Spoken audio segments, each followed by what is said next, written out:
Rafe Birding, Chief Corporate Affairs Officer with AU Cloud, AU Cyber. Thanks for joining us on My Security TV. Thank you for having me. Well done this morning at the National Press Club discussing the cybersecurity bill. You had a range of panel members here, but also I think stamping your foot here in Canberra in terms of industry leaders and thought leaders in this particular space.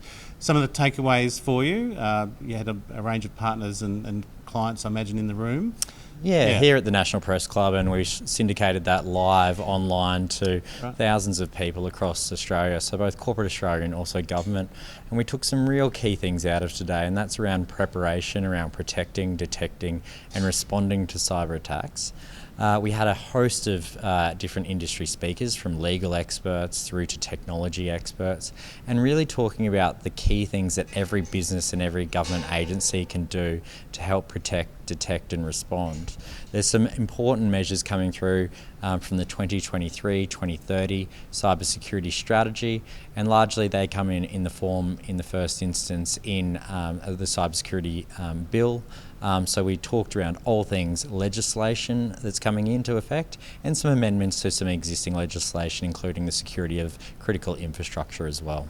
How is that impacting on you as a business? You've recently sort of rebranded and really focused AU Cloud and AU Cyber, two not distinct businesses, but obviously servicing two sort of areas of the market. How do you bring the two together and maybe give an overview of the business as it is today? Yeah, Australia is one of the most attacked countries when it comes to cybercrime. So critically, we need to protect our systems and our information, both in a hosting environment and then also at a monitoring environment. Our business really couples those two things together. So from managed cybersecurity solutions, if you think about a managed SOC, if you think about endpoint detection, if you think about phishing training and awareness, through to sovereign private cloud environments and backup solutions.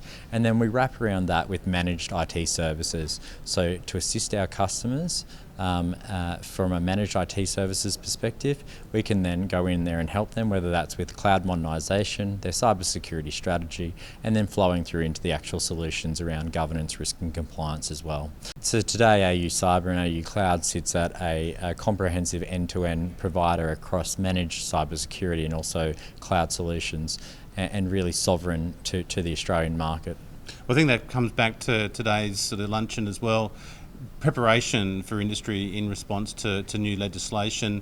One, it's a business opportunity, but also just the observations that you've got as a company nationally, where the market is. I take it your trajectory for growth out to 2030, just how the size of this market, and which is stronger, I suppose. The adoption of cloud services is an indicator of maturity in technology, but AU Cyber on the managed cybersecurity services, just the adoption where businesses are at, where they do need to outreach. They don't have those in-house skill sets. Australia sits at a very privileged position through our wealth and how digitally advanced we are. This year, in 2024, we're set to spend over $133 billion when it comes to IT. Headlining that is cybersecurity and cloud modernisation. Part of that is a stage of life. So as we migrate from on-premise through to the cloud, there's a modernisation component that goes on there.